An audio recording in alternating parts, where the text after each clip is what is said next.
Good evening and welcome to APTN National News. I'm Savannah Kelly.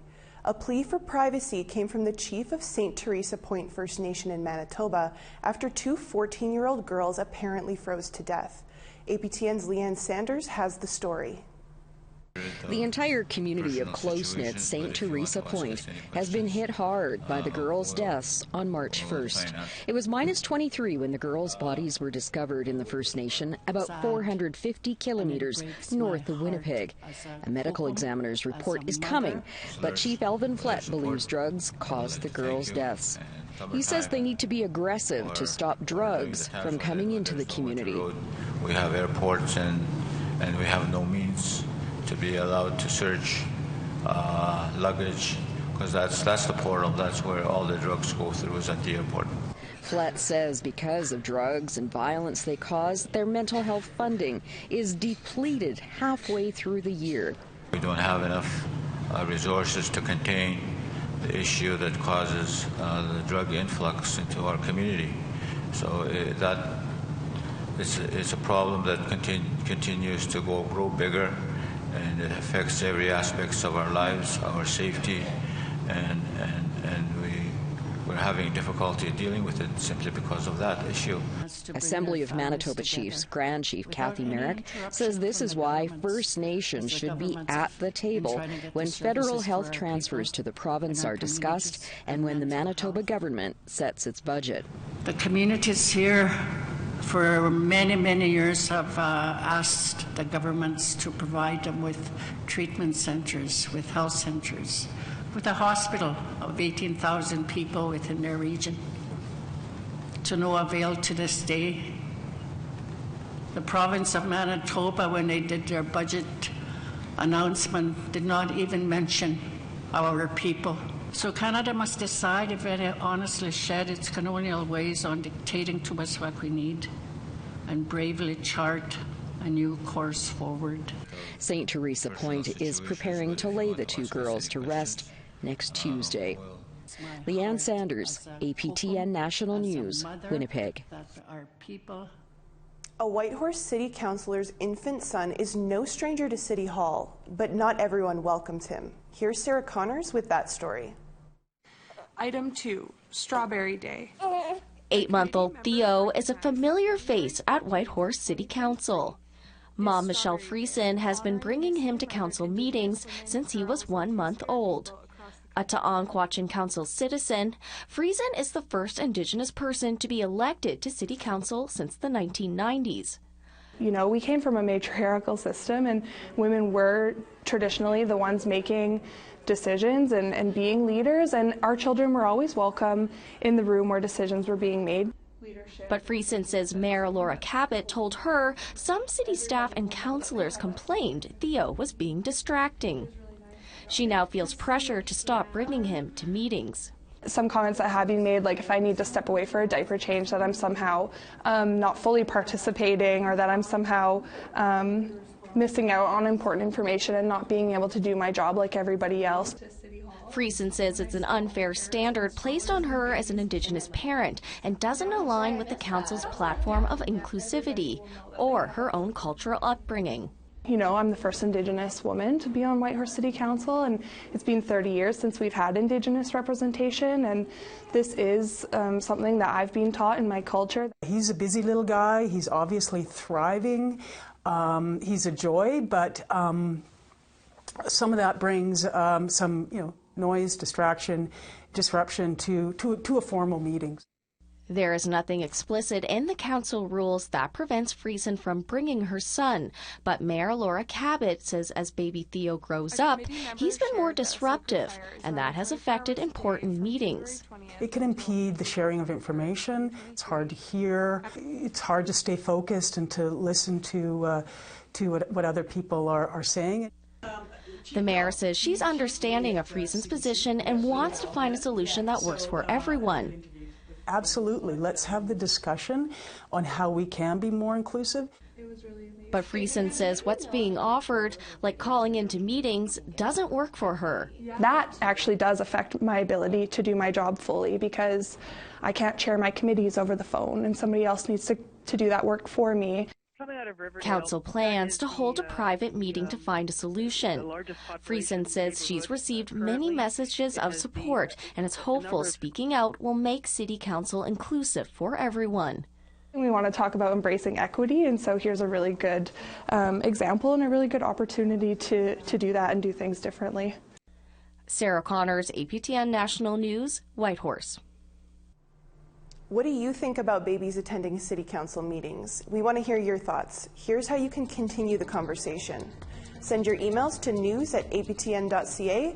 Leave a comment on aptnnews.ca. You can also find us on Facebook, Twitter, Instagram, YouTube, and TikTok. Follow APTN News to join the conversation and see our latest stories. We have to take a quick break. Still to come, a United Nations Special Rapporteur on Indigenous People shares his preliminary findings after a 10-day tour of Canada. Stay with us.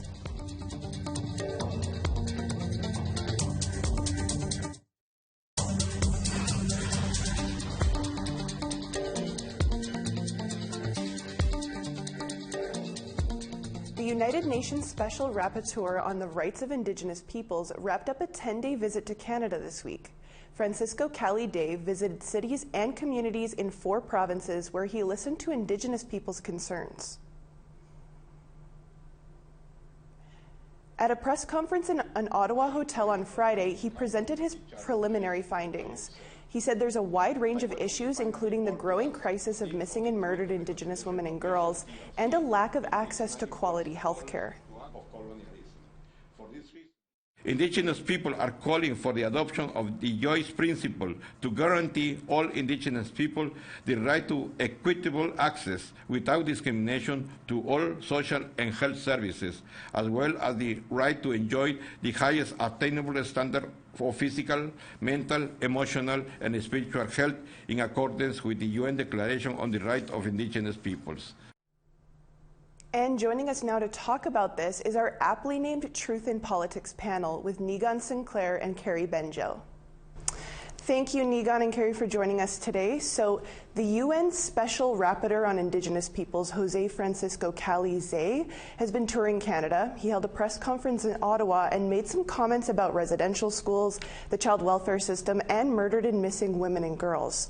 He called on Canada to make a lot of changes in those areas. So you first this time, Niigaan. What stands out for you in this rapporteur's list? Well, I think the most remarkable thing is the tone. I mean, the last time that we saw a UN Special Rapporteur on Indigenous Rights come to Canada was 2013. James Anaya was condemnatory of then government Stephen Harper and used words like crisis, used words like emergency, used words like neglect. And this report is arguably probably the most rosiest report you'd seen from this office since UN Special Rapporteurs on Indigenous rights have been coming to the country. This is the 3rd visit, and so it's probably the visit that's been the least covered by media, because there's been such a cacophony of coverage of Indigenous issues within the media. In fact, there's just a number of things that are even happening today. But parts of the statement are really important. One really important part is the highlighting of residential schools, the unmarked graves, and then the call on the government to act more on the calls for justice for the murder missing Indigenous women and girls inquiry. It's certainly evidence. These kinds of visits are all about who he saw. And as he mentions, he spent most of his time in Quebec, Manitoba, and British Columbia. Interestingly, Alberta rejected his request for a visit, the government of Alberta. I mean, that's notable, and I think that says a lot about where Alberta's at in terms of so-called reconciliation. And then, of course, all the other things that he's drawing upon, which is a lot of historical issues, or even goes insofar as to talk about the Indian Act and the lack of economic progress and so on. I mean, this is pretty much what we expected, but it is certainly a more positive report than previous UN Special Rapporteurs have given. And what are the chances of Canada answering these calls? Well, I mean, the challenge with any of these calls, even the calls to action for the Truth and Reconciliation Commission, is it's not about having, checking a box and finishing a call to action. I think a lot of people want to say, okay, how many calls to action are completed? Most of the calls for justice are almost impossible to complete because they refer to relationships, and they refer to an ongoing, for example, training for RCMP or a further extension of relationships between the RCMP and then provincial police forces, civic police forces. And so we see small instances of success, but certainly not dealing with the issue. We only have to look right here where I am on Treaty 1 to see that Indigenous women continue to be targeted, continue to be neglected.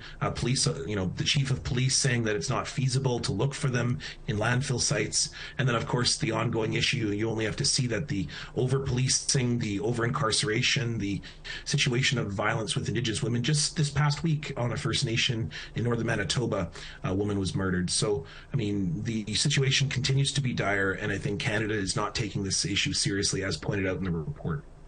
And same question to you, Carrie. What stands out for you from the rapporteur's report? Vigan covered a lot of what I was going to touch on, and I think it's really important to see the progress. Even though a lot of the issues are still being addressed, there is a small measure of progress. And it's really important that these issues stay in the forefront, the issues of missing and murdered Indigenous women. We've had tons of reports, but obviously none of these things have been adequately addressed, since we're still talking about these things and we still have people visiting and seeing and identifying these as real issues. The over-incarceration of Indigenous women, missing and murdered Indigenous women, everything that goes on in that realm. As a working reporter still, my mailbox is flooded with missing and murdered Indigenous women, which is a big difference from years ago when it would only be families like saying, okay, somebody's missing, or not even hearing anything until a body was discovered. There has been some measures of progress, but we're still a long way from being equal. In northwestern Ontario, the 49 chiefs of the Anishinaabe-Aski Nation are trying to sanction or suspend their Grand Chief Derek Fox for allegedly harassing staff members. He's refusing to step down. In December, he was publicly accused of being an abuser of women in the presence of a few hundred chiefs on the floor of the Assembly of First Nations in Ottawa. Onigaming First Nation Chief Jeffrey Kopanes made the accusation, and Chief Fox has filed a defamation lawsuit against Chief Kopanes. Carrie, what are the implications of this type of action by a group of chiefs against someone they elected to represent them? I think it's a long time coming. I think generally the atmosphere now, as more Indigenous women are taking up space in areas of politics, we're going to see more action in terms of holding our leaders accountable for things that they feel are not becoming of a leader. I'm not going to speak directly about this case, but in general terms, I think we're starting to see a change in the power structure. Women's issues, women's concerns, women voices are starting to make their way to the table. We have allies, male allies, chiefs coming forward and speaking on behalf of women and trying to hold their counterparts accountable for actions that they want them to address. And I think that's really important that we do have these conversations. Just looking at what is happening in the U.S. with American actor Nathan Chasing Horse, and how he was, just able to continue living this life for decades without anyone holding him accountable. And it wasn't until the women, they took it further and all the support that something was done in terms of holding them accountable. I think that as we move forward, we're going to see more people, more actions like this taken. I disagree with it being played out in public. I think now comes the time when we need to start to have maybe a sort of public complaints thing that happens. You know, they have it in the police departments where people can register a complaint, it's investigated, and that takes place there. As a reporter, it gets tiring always writing about the bad chief, you know, because it creates this false narrative that all Indigenous people, all Indigenous leaders are bad people. And so I'm sort of in the midst of it. We need to hold our leaders accountable, but we don't need to make a public spectacle of it, because it kind of takes away from the job of leaders. So I'm kind of in the middle of everything. Thanks, Carrie. Well, we'll have to leave it there, but thank you so much, Nigan and Carrie, for joining us today to talk a little bit more about these topics. Yeah, Miigwech, thanks. A 12-year-old from Sturgeon Lake Cree Nation in Alberta will soon hear her voice on a children's cartoon series. We'll bring you that story after the break. Stay with us.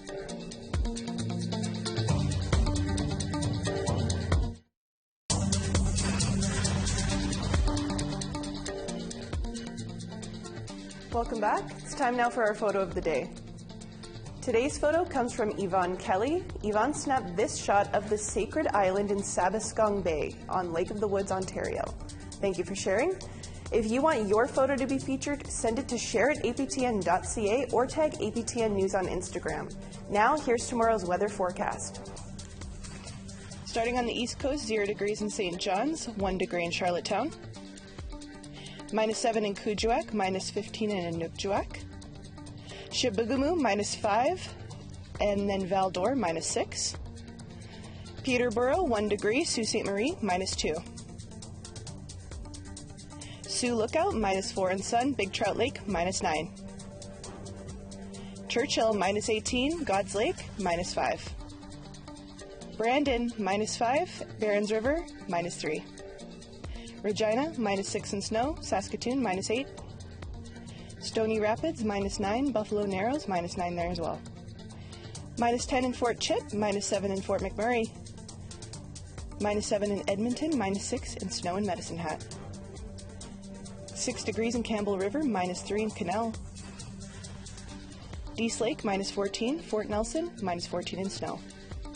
Mayo, -16, Old Crow, -14. Fort Simpson, -12, and Norman Wells, -14 in sun. Inuvik, -14, and Sax Harbor, -22. Baker Lake, -20, Whale Cove, -20 in sunshine there as well. Igloolik, -19, and Clyde River, -16, mostly sunny.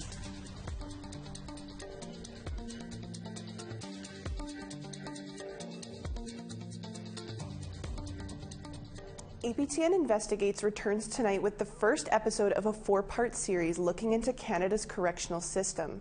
Inside Corrections kicks off with 2,180 days. Journalist Brittany Guillot joins us now. Thanks for joining us, Brittany. So you went behind bars to interview Toute Sant. What was that like? Yeah, so thanks for having me. So going behind bars to interview Joey, it was a pretty surreal experience. From the time we received approval from the Correctional Service of Canada to do the interview, we had about 2 days to get out to the Millhaven Institution. And the one thing that really stood out to me was actually driving out there from the airport. It was such a beautiful drive. It's right in the heart of the Great Lakes. And as soon as you make the turn off to the main road, to the prison, it's really like a stark contrast between the beauty of the natural world and the world in which Joey lives in, which is entirely devoid of any freedom or any autonomy. And the footage in this episode is just shocking and devastating to watch. How did you access this? Yeah, so we received an email from Joey's lawyers who represented him in a human rights complaint. And in the email, they described the conditions in which Joey has faced over the last 20 years that he's been incarcerated. So Joey actually reached out to his lawyer, Jen Metcalf, years ago to explain his situation. And ever since then, her and her team have been gathering CCTV footage through access to information requests, which they agreed to share with APTN Investigates. Okay, and how does his story fit into the larger context of corrections that your team's investigating? So when we talk about Indigenous issues within the criminal legal system, we often talk about the many ways in which Indigenous people are overrepresented. And this could be anything from Indigenous people accounting for the highest admissions into provincial and federal correctional facilities, to Indigenous people typically serving longer and larger sentences compared to non-Indigenous people. So the story of Joey Toot Saint, who spent over 2,000 days in solitary confinement, it's just one of the many issues within the correctional system in Canada. Okay, we'll leave it there, Brittany, but thanks so much for taking some time to talk about your story, and looking forward to seeing the full series. Thank you. A 12-year-old from Sturgeon Lake, Cree Nation in Alberta, will soon hear her voice on the small screen. APTN's Chris Stewart has this. Meadow Kingfisher is just a normal 12-year-old. But soon she will be part of a new cartoon show created at HDTV's Property Brothers. Kingfisher has been dancing since she was 2 and took up acting a couple of years ago. Her agent suggested she audition for the new preschool cartoon. I learned the lines, I sent in my audition, and I got a call back for a Zoom audition, and they really liked me. And then I got the job, and I was like really happy when I got the job because this is such an exciting opportunity. Mel is Cree, just like Meadow, and she is friends with Drew and Jonathan, the stars of the show. How about and maybe perfect? Let's gear up and get it done. Her name's Mel. She's really cool. She likes to skateboard. She likes to draw. She's really creative. She loves her family. She loves her culture.